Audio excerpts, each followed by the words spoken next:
So after a quick break for the weekend, I am continuing talking about Cold Hand in Mind by Robert Aickman. This is a collection of short stories. I'm going through it story by story. This is the fourth story in the book, Pages from a Young Girl's Journal.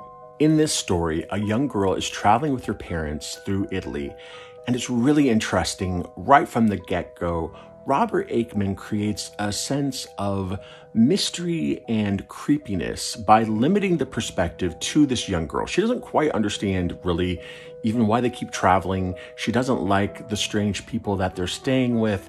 It's just sort of an uncomfortable, eerie kind of situation from the get-go. And then she meets a mysterious stranger, and people react badly to her association with this mysterious stranger. And as things build, you start to understand that you might know who this mysterious stranger is. And that's all I'll say, because it's fun to experience for yourself. Now, this is one of Robert Aickman's most celebrated stories, and I totally understand why.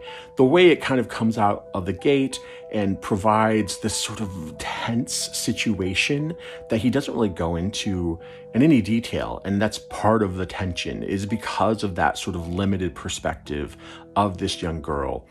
It's allowed to build towards something that at least when I read it, I saw it coming, but only because the groundwork had been laid very early on in the story. And I think it's just sort of impressive from a writing sense that way. Now, I think to a modern reader, from when this was first published in 1975, I think we've seen this kind of story done a little more. So maybe just to me, it feels a little less impressive than I imagine it might have been in the 1970s, because really this is sort of coming at a well-known tale from a different angle. And we've seen that storytelling quite a bit, where you kind of creep into a story sideways before you realize, like, oh, I've been here before. I get the lay of the land, which is a lot of fun.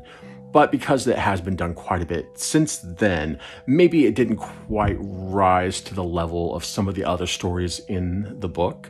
Still, I greatly enjoyed it. I very much recommend experiencing it for yourself. It's a very quick read. It's a lot of fun and especially appropriate for October.